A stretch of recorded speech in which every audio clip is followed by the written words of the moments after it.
हाय दोस्तों, मैं सल्लभ जैन आपका स्वागत करता हूं और न्यूज़ के एक फ्रेश एपिसोड में। चीन है थाईलैंड कंबोडिया जंग का स्पॉन्सर। जानिए इसके जरिए क्या करना चाहता है हासिल। थाईलैंड और कंबोडिया के बीच में सीमा विवाद ने युद्ध का रूप ले लिया है। चीन में कथित भूमि का यह संघर्ष और जटिल हो गया है। दोनों देशों के बीच में गोलाबारी और हवाई हमले हो रहे हैं, जिससे कई लोग मारे गए हैं। यह विवाद एक प्राचीन मंदिर के नियंत्रण और क्षेत्र प्रभाव को लेकर है, जिसमें अमेरिका और चीन दोनों हित शामिल हैं। धरती पर जंग का एक नया फ्रंट खुल चुका है। दक्षिणी पूर्वी एशिया में दो देश की जंग शुरू हो चुकी है। ये दो देश थाईलैंड और कंबोडिया के बीच में पुराना सीमा विवाद है, लेकिन इस विवाद में जंग में बदलने का समय बहुत महत्वपूर्ण है। इस जंग का प्रयोजन चीन का एशिया में अपना प्रभाव बढ़ाना है और इसीलिए थाईलैंड का इस्तेमाल कर रहा है। 24 जुलाई को सुबह शुरू हुई जंग में अब तक 14 लोग मारे जा चुके हैं। दोनों देश एक दूसरे पर MLRS हमला कर रहे हैं। थाईलैंड लड़ाकू विमानों से हमला कर रहे हैं। इस जंग के शुरू होने के पीछे क्या कारण है और चीन क्या हासिल करना चाहता है? 24 जुलाई को सुबह एशिया में नई जंग शुरू हो गई है।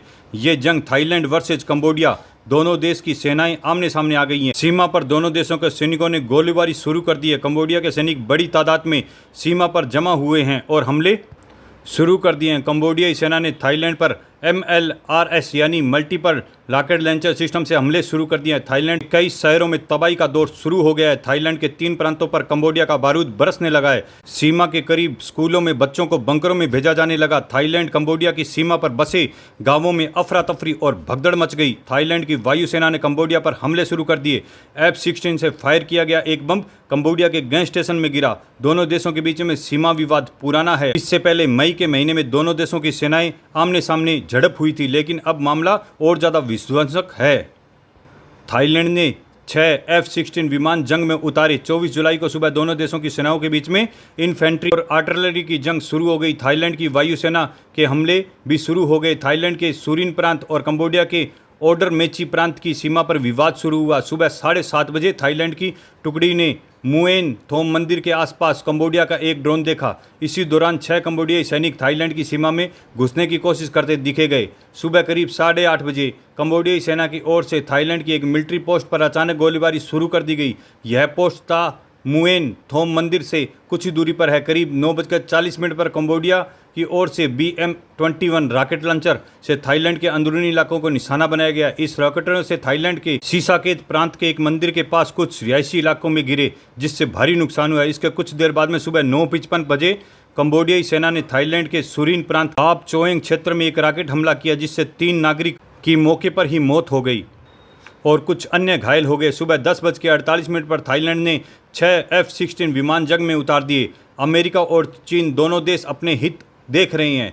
दोनों देशों में एक दूसरे के पहले गोलीबारी का आरोप लगाया है। गोलीबारी के बाद जंग भड़की और दोनों देश की सेनाएं 3 प्रांतों में आमने सामने आ गई। दोनों देशों ने अपनी सीमाओं को सील कर दिया और जंग 1000 साल पुराने एक मंदिर पर दावेदारी को लेकर शुरू हुई। यह मंदिर कंबोडिया की आमदनी का बड़ा जरिया है। इसे देखते हुए लाखों पर्यटक हर साल कंबोडिया आते हैं। इसके साथ साथ अंकोर वाट जैसे विश्व धरोहर को देखते हैं। दो देशों के विवाद अंतर्राष्ट्रीय मुद्दा होता है और विवाद ही सुपर पावर्स का बाजार बन जाते हैं।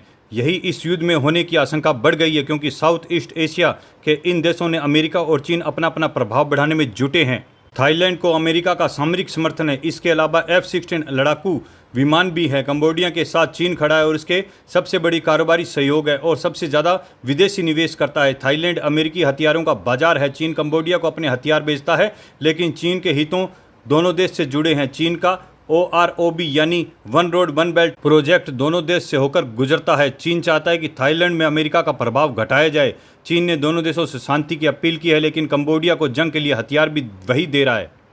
चीन की मदद के बिना कंबोडिया जंग नहीं छेड़ सकता। अब तक की रिपोर्ट से ये इशारा है कि जंग कंबोडिया ने शुरू की है। बिना चीन की मदद कंबोडिया जंग नहीं छेड़ सकता।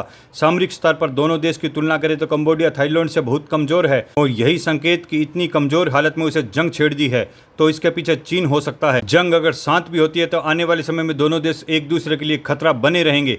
ऐसे हालात में अपना डिफेंस बजट बढ़ाना होगा। डिफेंस बजट बढ़ाने का मतलब है थाईलैंड या अमेरिकी हथियार खरीदेंगे कि महंगे, या फिर चीन से सस्ते हथियार खरीदेंगे।